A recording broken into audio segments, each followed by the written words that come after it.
Copel, com código de negociação CPLE3, CPLE6 e CPLE11 na Bolsa de Valores brasileira. Empresa essa que já retornou 3.843% ao acionista, contra apenas 510% do Ibovespa, principal índice brasileiro. E aqui já fica o primeiro comentário. Esse é um dos raros casos onde as ações ordinárias superam o retorno total ao acionista. CPLE3 rentabilizou muito mais do que CPLE6 em igual período ao acionista. Qual a importância das ações ordinárias e por que eu sempre tenho ações ordinárias? Ações ordinárias são aquelas que os proprietários possuem, portanto, uma pequena segurança jurídica a mais, principalmente para você que é pequeno investidor. Trazendo isso para o mundo real, um aporte inicial de apenas R$1.000 na companhia se transformou hoje em R$ 39.430, pelo simples fato do carrego, aplicando a metodologia das 3 chaves do sucesso que eu sempre trago para vocês. E falando agora do curto prazo, os últimos 5 anos, algo mais realista, ainda assim a Copel supera e muito o índice, CPLE6 rendendo 414% e CPLE3 rendendo 397% contra apenas 39% do Ibovespa. Sempre lembrando que na parte de baixo de todos os vídeos eu deixo uma lista de indicação de livros que você, investidor, tem que obrigatoriamente estar lendo antes de investir em alguma ação, antes de investir no mercado de capitais. Então nós vamos falar do resultado trimestral, dos dividendos, perspectivas de dividendos e gestão da companhia. Primeiramente, destaques. Ela que convocou uma AGE para que pudesse ser debatido a finalização do programa de units para 18 de dezembro. E a Copel aprovou a nova estrutura organizacional da holding. E por fim, ela lucrou 16,6% a mais no terceiro trimestre quando comparado no segundo trimestre do ano passado, portanto no year over year. É um grande salto, porém o grande ponto está aqui: o EBITDA subiu 26,8% na comparação anual. EBIT e EBITDA sempre vem antes de lucro líquido. Dados oficiais da companhia, sempre acessem o RI de todas as suas investidas, e esse crescimento de 27% do EBITDA corresponde a R$300 milhões a mais nessa linha do resultado da companhia. Ponto importante é que o resultado já contempla a questão do PDV, que são mais de 600 milhões para isso, e uma queda na alavancagem para 2,3. Já vamos falar disso também. No que diz respeito ao ratio de dívida líquida versus EBITDA, existe um grande ponto que eu sempre falo para vocês tomarem cuidado, e esse é um deles, porque aqui nós temos duas variantes: a dívida por si só e o EBITDA. Ambas podem variar positivamente ou negativamente dependendo do desempenho da empresa. E sempre que você vê esse ratio em queda, isso não significa que a empresa está se livrando das suas dívidas. Nesse caso, fica claro que a relação dívida-EBITDA caiu, e isso é muito positivo para a companhia, porém ele caiu por aquele salto de 27% no crescimento do EBITDA da companhia. A dívida está estável, o EBITDA cresce, automaticamente essa relação cai, porém baseado na subida do EBITDA. E quando a gente compara no ano sobre ano, o EBITDA ajustado, talvez um ponto de atenção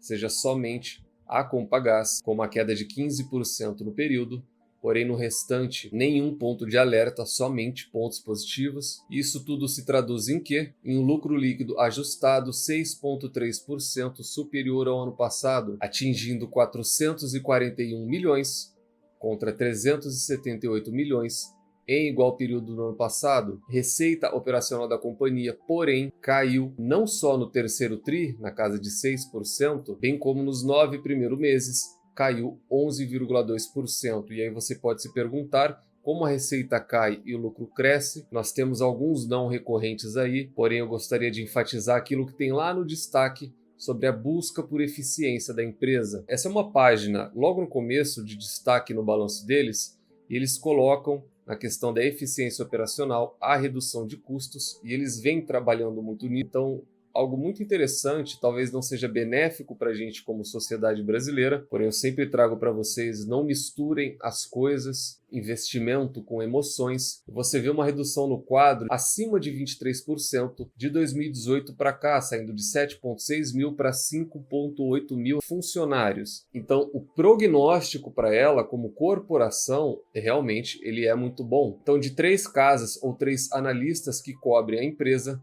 nós não temos nenhuma recomendação de venda, não temos nenhuma recomendação neutra, apenas recomendações de compra para a companhia.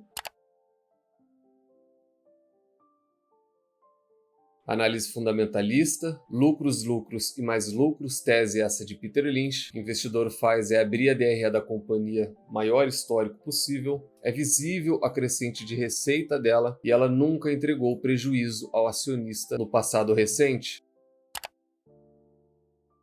ROI, Return on Equity, tese essa de Warren Buffett. E aqui é o primeiro ponto que eu quero falar dela. Uma vez que o ROI é a primeira métrica que eu analiso quando eu pego uma companhia, vocês têm diversas. Tem o preço sobre lucro, tem o PVP, que eu já falei para vocês não usarem, tem Dividend Yield. Quem acompanha o canal desde a sua concepção sabe que o ROI ele é a primeira métrica que eu utilizo em qualquer que seja a empresa. Seguindo a tese de Warren Buffett, quanto a empresa te devolve a cada dólar investido, quanto a empresa devolve para ela mesma a cada R$1 investido na sua operação. E ela tem um ROI histórico na casa dos 9, contaminado sim por um período muito fora da curva. Se você fizer X esses 2 anos, você vai ver que o ROI dela vai flutuar na casa de 6, 7 no máximo. Portanto, se você fizer uma comparação setorial com demais empresas, você vai ver que existem outras empresas de utilities que atuam no mesmo setor que ela, que tem um retorno que chega a ser o dobro dela. Então isso é o que a empresa foi e o que a empresa é. O que ela vai ser daqui para frente, aí o futuro é que vai dizer se isso vai se transformar em realidade ou não. A grande realidade é margem, rentabilidade e retorno da companhia são extremamente importantes e nesse ponto ela deixa a desejar quando comparado setorialmente. Dividend Yield, tese essa de Benjamin Graham e Luiz Barsi Filho, ela tem uma média histórica de 7,44%, um ponto muito fora da curva aqui nesse período, sendo que o atual está na casa de 7,38%. Preço sobre lucro, tese essa de Robert Shiller, ela tem uma média histórica de 7,50, seguindo a tese de regressão à média de preço sobre o lucro de Shiller, ela está há 2 anos sendo negociada muito acima da sua média histórica, quase 2 vezes a sua média histórica atual e 2,5 vezes no ano de 2022. A gente vai voltar a falar disso no gerenciamento de risco. Dívida líquida versus EBIT, tese essa de Peter Lynch, e ela tem uma média histórica nesse ratio de 2. É uma dívida muito controlada, alguns momentos estando acima sim, porém ainda muito controlada, administração muito sensata, pontos positivos para a companhia. Vamos calcular o preço teto, tese essa de Luiz Barsi Filho. Eu peguei o último ano fiscal dela fechado, 0,805, dividimos por 6%, que é o mínimo aceitável pelo Barsi em forma de remuneração pelas empresas, chegamos a um preço teto de 13,41. Preço justo, tese essa de Benjamin Graham, sempre lembrando que preço justo e preço teto são teses totalmente diferentes, com finalidades diferentes. A fórmula está aqui ao lado, o que o investidor faz é pegar 22,5, multiplica pelo earnings per share, que é o lucro por ação, 0,67, multiplica novamente pelo business value per share, que é o VPA, 7,80, chegamos a esse resultado, eleva a raiz quadrada e temos um preço justo de 10,84. Chegamos ao gerenciamento de risco. Gerenciamento de risco esse extremamente importante. Se você não faz, faça de todas as suas investidas. E gerenciamento de risco esse individual, pessoal e intransferível. Portanto, falamos da Copel.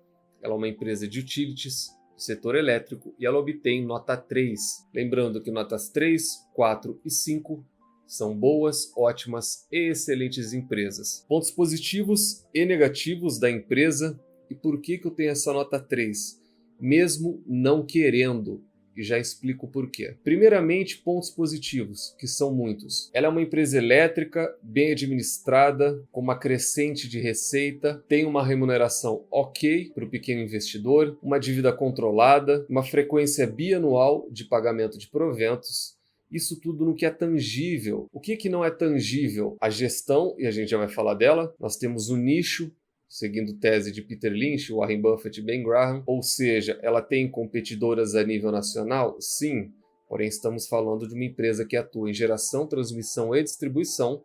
Você não encontra uma concorrente em cada esquina, você junta isso com o fato dela ser necessária, e isso nos dá previsibilidade, perspectivas futuras de que a empresa, se bem administrada, ainda estará aqui entre a gente nos próximos 10, 15, 20, 30 anos. Sendo assim, ela tem bastante pontos positivos e eu gosto bastante da empresa. Mas como que eu gostando bastante da empresa, ela tem nota 3 para mim? Pontos negativos do gerenciamento de risco. A tríade do Value Invest são excelentes empresas a preços atrativos, com uma excelente gestão e o longo prazo. Portanto, mesmo eu gostando dela e considerando ela uma excelente empresa necessária, bem administrada, com bom nicho e perspectiva futura, nós ainda temos preços atrativos e uma excelente gestão.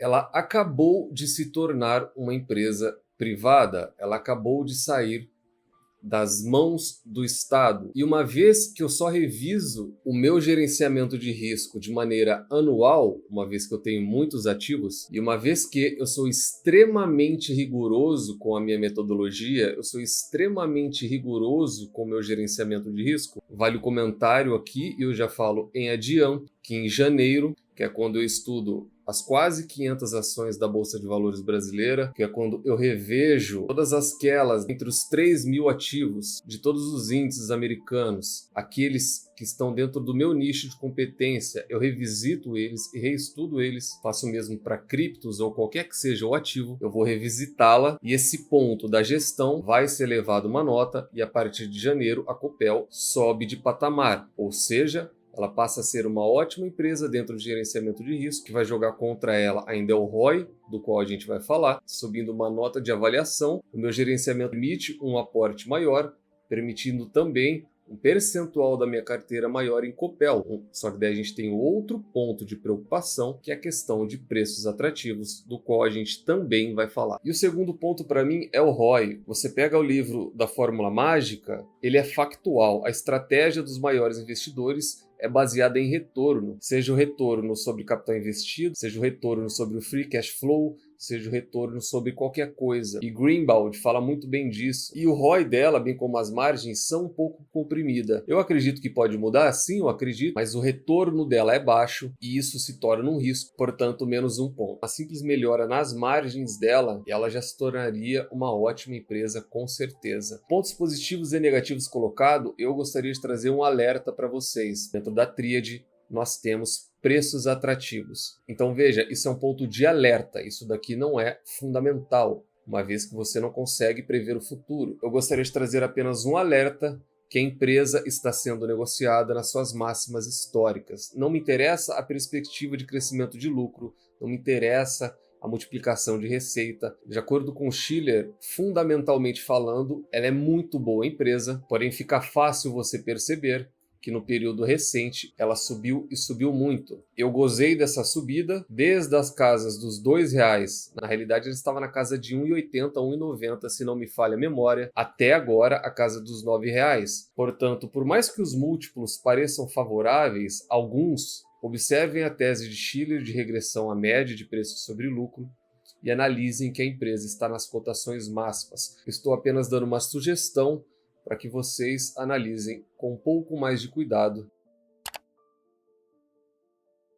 Contudo, ela ainda é muito boa empresa, só precisa trabalhar um pouco nas margens. E como vocês fazem para ter uma rentabilidade de quase 4.000%, de transformar R$1.000 em mais de R$39.000, apliquem a metodologia das 3 chaves do sucesso que eu sempre trago para vocês. Encontrem excelentes empresas a preços atrativos, com uma excelente gestão, e nunca mais as vendam. Tranque-as às 7 chaves e com certeza vocês irão colher bons frutos no futuro. Portanto, falamos hoje da Copel, Deixe no comentário se vocês gostam da empresa, se concordam ou não com a avaliação que a gente fez dela aqui no canal. Nos vemos no próximo vídeo e até lá.